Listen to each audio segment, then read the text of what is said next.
Empate em 2-2 entre Cruzeiro e Botafogo, um jogo emocionante onde o Cruzeiro saiu vencendo muito rápido, chegou até a fazer o 2-0, não soube administrar o placar e acabou tomando o empate. Eu vou comentar sobre esse jogo aqui nesse vídeo. Então, o primeiro gol foi muito rápido, uma jogada que o gol sai mais ou menos com 7-8 do primeiro tempo, jogada do Matheus Pereira, o Sinisterra participando, o Caio Jorge tem uma disputa de pivô e acaba conseguindo dividir ela e deixando ela viva. O Sinisterra, onde vários jogadores chegariam finalizando de qualquer forma, o Sinisterra fez diferente, deu um toquezinho por cima do Raul. O Raul foi o goleiro do Botafogo, né? Sendo que o Neto tá machucado e o Léo Link não jogou essa partida. O Raul teve minutagem. E o Sinisterra dá um toquezinho pro meio da pequena área e o Christian faz o gol de cabeça. Ali o Cruzeiro abre o placar. Vale destacar que o Cássio fez uma baita atuação, cara. Se não fosse o Cássio, o Botafogo talvez teria até vencido esse jogo, porque fez defesa em chute do Arthur, fez defesa em chute do Arthur Cabral. O Arthur Cabral, por sinal, que ia fazendo um gol de perna esquerda, que ele finalizou muito bem. E o Cássio fez um milagre no segundo tempo, quando já estava 2-1. E o próprio Arthur Cabral deu um chapéu, cara, no Djalma. Foi coisa linda já na linha de fundo. Acabou não resultando em nada. Uma jogada que ele dá o chapéu, toca para trás pro Vitinho. E aí faltou um pouquinho de ambição pro Vitinho. Ele era pro Vitinho pisar e chegar finalizando. Ele cruza na segunda trave e acaba não dando em nada na jogada. Mas enfim, o desenho do primeiro tempo, um Cruzeiro que abriu o placar muito rápido e a partir daí o Botafogo tentou propor o jogo, encontrou uma outra possibilidade, mas sempre parou no Cássio. Vai para o segundo tempo e o Cruzeiro na sua especialidade, contra-ataque. Pode falar o que for, esse Cruzeiro é o terceiro colocado, não tem mais chance de pegar a segunda colocação porque está a 3 vitórias do Palmeiras. E o Palmeiras, vou até conferir aqui para não falar besteira, mas se eu não me engano o Palmeiras são 22 vitórias do Palmeiras, o Cruzeiro 19 vitórias, e a diferença de pontos é 3 pontos. Então, tendo só mais uma rodada, não tem mais chance do Cruzeiro ultrapassar o Palmeiras, no máximo empatar em pontos, mas em vitórias não passaria. Então, esse é um resultado muito pior para o Cruzeiro, porque o Botafogo com esse empate agora vai depender de um empate entre Fluminense e Bahia, e quem vencer aquele jogo vai pegar a vaga de Libertadores direta. Jogo no Maracanã vai ser um final de campeonato para as duas equipes, porque entre você pegar uma pré-Libertadores e ir direto para a fase de grupos é muito diferente, né? Você tem uma tranquilidade muito maior no início da temporada. E o Botafogo ainda tem chance de pegar essa vaga. Se vencesse, ia depender só dele. Tem esse ponto. Não foi o que aconteceu. Mas pelo que foi o jogo e enfrentando o Cruzeiro, que é um dos melhores mandantes da temporada, melhores mandantes do Brasileirão, esse empate tá bom, ainda mais pela forma como o jogo se desenhou. Já pro Cruzeiro, depois de abrir 2-0, é ruim, cara. Porque se vencesse, ia ficar um pontinho do Palmeiras. O Palmeiras empatando ou perdendo pro Ceará, lá no Ceará, o Ceará lutando contra o rebaixamento, que é algo muito plausível, e o Cruzeiro vencendo o Santos na Vila Belmiro, algo que também é plausível, porque o Santos tem um futebol mediano, por mais que também esteja na luta contra o rebaixamento, que é um fator a mais de motivação para o time, o Cruzeiro poderia depender só dele não, mas chegar vivo com chances de pegar a segunda colocação. Que tudo bem, é efeito de Libertadores, não muda nada, segundo ou terceiro colocado. Mas premiação financeira muda bastante. Então, era para o Cruzeiro ter vencido pensando nessa segunda colocação, ainda mais como o jogo se desenhou. Faz esse 2-0 na sua especialidade, que é contra-ataque. E aí não é porque o Cruzeiro é o terceiro colocado, que é um futebol envolvente, que é um futebol onde o Cruzeiro tem mais posse de bola, que é um futebol onde o Cruzeiro domina o adversário. Não. Pode ter jogos que isso aconteça, mas o padrão do Cruzeiro é muito claro. É um time que, quando recupera a bola, busca encontrar os espaços o mais rápido possível nas defesas adversárias. Só ver como é que foram os dois gols. O primeiro gol é uma jogada que aí sim é um pouquinho mais construída e termina muito mais numa disputa física do Caio Jorge no meio da área. E o segundo gol é uma jogada de contra-ataque. O Cruzeiro recupera a bola, o Sinisterra toca para o Lucas Silva, parecia que ia ser uma jogada devagar, mas o Caio Jorge já ataca o espaço o mais rápido possível, o Lucas Silva dá o passe para ele. E aí, na minha visão, é um erro do Marçal. Talvez o gol saísse mesmo se ele fizesse a tomada de decisão certa, mas teria mais chance de ser evitado.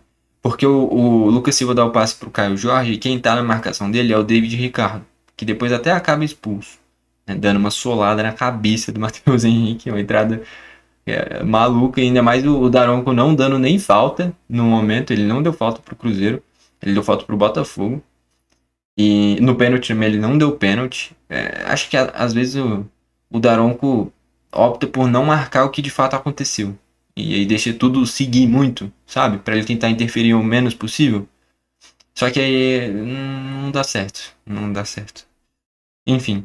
E aí se o Marçal, ao invés de acompanhar o Caio Jorge também, porque a verdade é que tanto o David Ricardo quanto o Marçal foram no Caio Jorge. O David Ricardo mais próximo e o Marçal olhando de perto. Se o Marçal, ao invés de olhar de perto o Caio Jorge, olhasse a movimentação do Matheus Pereira, que era o outro único jogador na jogada, no rebote do Raul ele provavelmente conseguiria chutar para fora e a jogada acabar ali. Mas como ele estava muito distante do Matheus Pereira e ficou basicamente acompanhando o Caio Jorge, em um caso de drible, por exemplo, o Matheus Pereira ficou sozinho na pequena área praticamente para fazer o 2-0. Para mim, faltou teve um erro de tomada de decisão do Marçal nesse momento. De ao invés de acompanhar junto o Caio Jorge, desgrudar um pouquinho dele e acompanhar quem estava chegando na entrada da área, que no caso era o Matheus Pereira. Faz ali o 2-0, parecia que o Cruzeiro ia encaminhar a vitória. Só que minutos depois, o próprio Matheus Pereira, que fez o gol, foi o herói, virou o vilão. Porque na entrada da área, ele tenta sair driblando, perde a bola, e o próprio David Ricardo, que estava na marcação do Caio Jorge, chuta para o meio da área, e o Marçal, que também estava na jogada com o Caio Jorge, faz o gol de cabeça e coloca o Botafogo no jogo. Então, nesses dois gols, o primeiro eu nem falo tanto, é uma jogada que é muito mais raça ali do Caio Jorge ter ganhado a disputa e o Sinisterra ter sido inteligente. Mas o segundo gol do Cruzeiro é um erro de tomada de decisão do Marçal, em quem ele marcaria. E o primeiro gol do Botafogo é um erro de tomada de decisão do Matheus Pereira, que vai inventar num local onde não se pode inventar. Ou se for inventar, tem que dar certo. Porque perder a bola na entrada da área é muito perigoso. E acabou terminando em gol do Botafogo e dá um fogo a mais pro Botafogo. E aí depois vem essa finalização que eu citei no início do vídeo do Arthur Cabral para um grande milagre do Cássio. Ali o Botafogo já poderia ter empatado. E indo para 47 do segundo tempo, o Marçal pisando na área. O Marçal faz uma bela jogada e o Kaique Bruno chega atrasado e faz o pênalti dele. O Daronco não deu em campo, o VAR teve que chamar. Na hora que ele foi ver no VAR, ele deu pênalti. E o Alex Telles é um cara que cobra bola parada muito bem. Fez gol do título na Libertadores contra o Galo e agora fez gol no Cruzeiro também. Os times de Minas sofrendo nas mãos do Alex Telles. E dava para ver o que eu senti na cobrança de pênalti. Ele fingiu um certo nervosismo. Fingiu que ia bater forte cruzado. Normalmente quem tá nervoso bate cruzado. Que aí você consegue colocar mais força na bola. E aí na hora que ele foi chegando na cobrança, ele só chapou do outro lado, deslocou do Cássio. Firme também, mas deslocando o Cássio.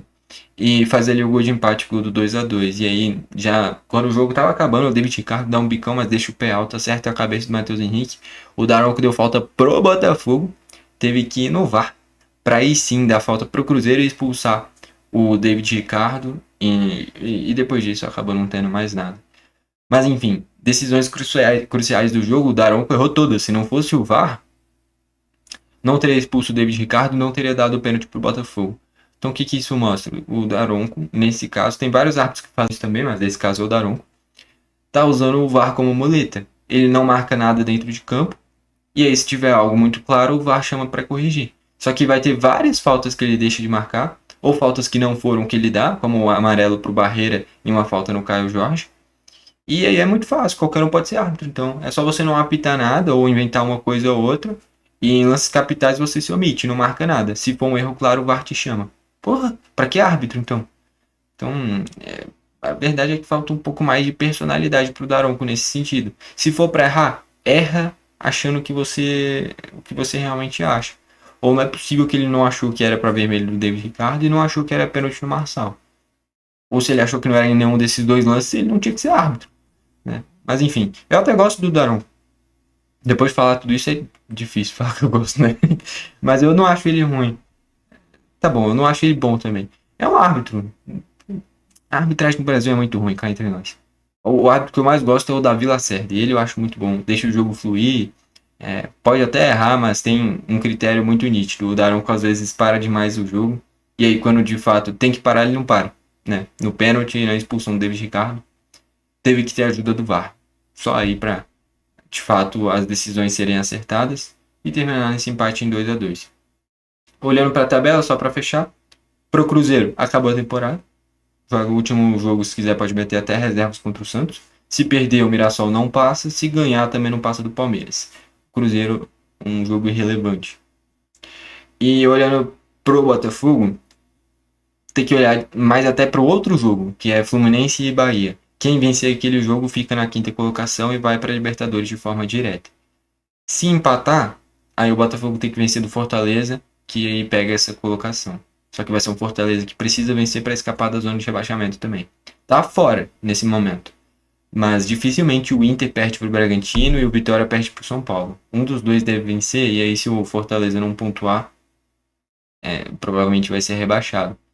Então esses jogos, Bahia e Fluminense. Bahia e Fluminense é o melhor, porque quem vencer vai para a quinta colocação. Olhando para essa parte de cima da tabela, né? E do Botafogo também, nessa disputa de quem quer Libertadores, que é o Botafogo, e quem quer escapar do rebaixamento, que é o Fortaleza. Essa última rodada vai ter jogos emocionantes, assim como jogos irrelevantes também. Mas, logicamente, os emocionantes são o que interessa. Enfim, pro torcedor do Cruzeiro acabou a temporada, pro torcedor do Botafogo tem que ganhar do Fortaleza e torcer pelo empate em Fluminense e Bahia. Bom, foi esse o vídeo, valeu e falou!